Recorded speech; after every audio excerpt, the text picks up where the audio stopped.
Deer learner, এই লেসনে আমরা জানবো সি2 ক্লাসেস এবং নিউগেশন সি2 ক্লাসেস কি। এটি হচ্ছে CSS3 দুটি ক্লাস।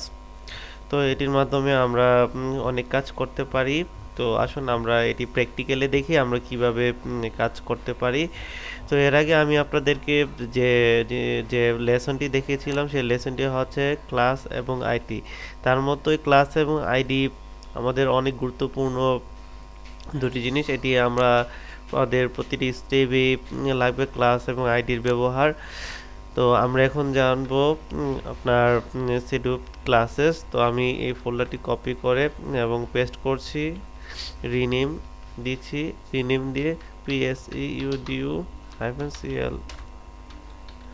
ক্লাসেস দিলাম, দিয়ে আমি নতুন একটি ফোল্ডার করে নিলাম আপনাদের দেখানোর জন্য, edit with notepad plus plus.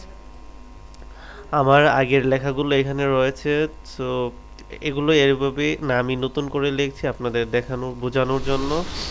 আমি প্রথম একটি এখানে ডিপ নিচ্ছি, ডিপ আইডি লাইক ডিপের নাম পি আল হেরা। আমি এই ডিপটি শেষ করছি, ডিপ এখানে ডিপের শুরু এবং ডিপের শেষ। আমি এর ভিতরে প্যারাগ্রাফ ইউজ করব, প্যারাগ্রাফ ট্যাগ HTML এর একটি ট্যাগ, পি দিয়ে শুরু এবং পি দিয়ে শেষ। এখানে নাম দিব ফরিদ আহমেদ ক্লাস। এখানে একটি ক্লাস দিচ্ছি আমি। আমরা অবশ্যই এর আগে লেসনে শিখেছি ক্লাস এবং আইডির ব্যবহার কি। ক্লাস দিচ্ছি লাইক ফরিদ আহমেদ। এখানে একটি জিনিস আমাদের বুঝতে হবে, যে জিনিসটি হচ্ছে deep ID equal to double কোটেশনের ভিতরে আলহেরা রয়েছে, এটি হচ্ছে তার প্যারেন্ট এবং প্যারেন্টের চাইল্ড ক্লাস হচ্ছে ফরিদ আহমেদ ক্লাস। লাইক আমরা একটি উদাহরণের মাধ্যমে বুঝতে পারি। প্রথম যে রয়েছে, প্রথম যে আলহেরা হচ্ছে সে হচ্ছে প্যারেন্ট এবং তার আন্ডারে যে রয়েছে ফরিদ আহমেদ, এটি হচ্ছে আপনার চাইল্ড।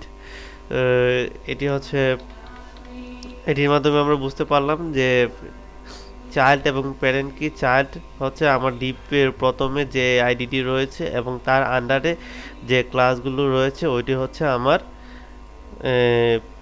চাইল্ড, আর প্রথম যেটি রয়েছে এটি হচ্ছে প্যারেন্ট। ইন্ডিয়ান লার্নার, আমি ক্লাসগুলো ঠিক রাখছি, আমি নামগুলো চেঞ্জ করে দিচ্ছি।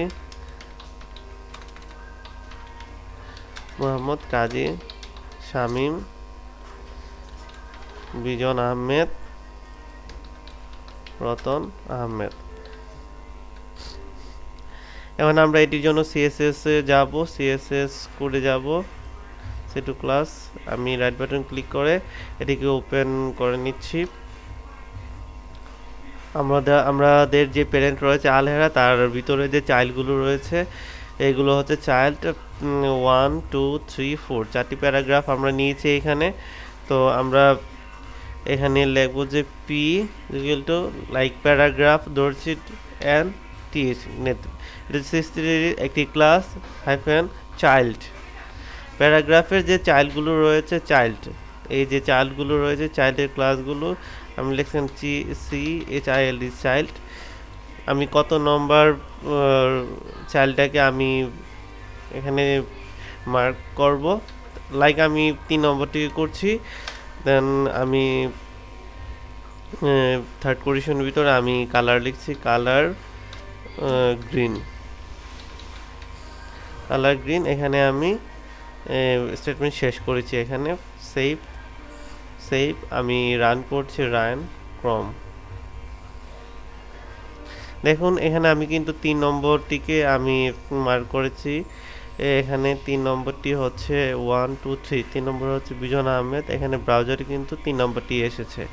তো আমি যদি এখানে আপনার যদি 2 দেই, 2 আমি 2 দিয়ে যদি এখানে ব্রাউজারে রিফ্রেশ করি তাহলে সে কিন্তু 2 এর মধ্যে যাবে। এর মাধ্যমে দেখা যাচ্ছে কি, আমরা যদি অনেক বড় কোনো ওয়েবসাইট অথবা ওয়েব অ্যাপ্লিকেশন ডেভেলপ করি সেক্ষেত্রে অনেকগুলো টেক্সট অথবা আর্টিকেল আপনার মার্কিং করতে হয়। সো আমরা খুব কম সময়ে এবং একটি কমান্ডের মাধ্যমে কিন্তু এই মার্ক আমরা কালার করতে পারি। তো আরও একটি উদাহরণ আমি আপনাকে দিচ্ছি, যে লাইক এখানে আলহেরা রয়েছে। আমরা যদি এখানে আলহেরার জায়গায় যদি অন্য কোনো নাম দেই, ডট লাইক যেমন এখানে নাম দিচ্ছি বিজন আহমেদ। বিজন আহমেদ এখানে নাম দিলাম, এখানে আমি নাম চেঞ্জ করে দিচ্ছি,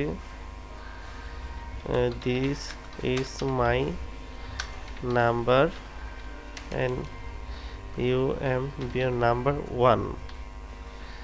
আমি এটি পেস্ট করে দিচ্ছি, কপি পেস্ট।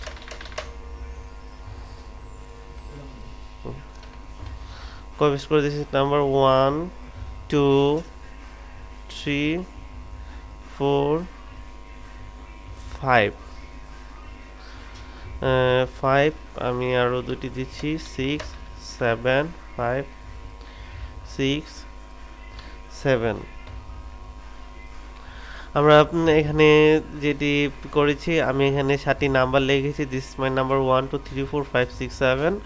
এখানে যদি আমি রিলোড করি তাহলে এখানে দেখছি যে নাম্বার 2তে এটি মার্ক রয়েছে। তো এখানে আমি যদি চাই যে জোড় বিজোড়, আমার যে জোড় সংখ্যাগুলো আছে এগুলো একটি কালার মাধ্যমে হাইলাইট হবে, আর যেগুলো বিজোড় এগুলো আরেকটি কালার থাকবে। তো এটি আমি আপনাদেরকে দেখাচ্ছি এখানে কিভাবে এটি করতে হয়। আমি এখানে কোটি আবার নতুন করে লিখছি পি এন্ড হাইফেন চাইল্ড। আমি যে চাইল্ডটিকে ধরছি অট অট, যেগুলো হবে এগুলো হচ্ছে কালার লাইক গ্রিন দিচ্ছি আমি, গ্রিন। আর যেগুলো আমি এটি আবার কপি করছি অট, আর ইভেন যেগুলো হবে এগুলো হচ্ছে রেড হবে। আমি কিন্তু আগে আপনাদের বলে নিয়েছি যে চাইল্ড প্যারাগ্রাফে যে চাইল্ডগুলো আছে এই ক্লাসগুলো সে এখানে কাজ করবে। তো আসুন আমরা এখানে রিফ্রেশ দিই। দেখুন এখানে যে আপনার যে বিজোড় সংখ্যাগুলো রয়েছে, দিস নাম্বার 1 3 5 7 এগুলো কিন্তু গ্রিন হয়ে রয়েছে, আর যেগুলো আপনার জোড় সংখ্যা রয়েছে এগুলো হচ্ছে 2 4 6। তো ডিয়ার লার্নার, এভাবে কিন্তু আমরা জোড় বিজোড় সংখ্যা বের করতে পারি CSS3 কিছু কমান্ডের মাধ্যমে।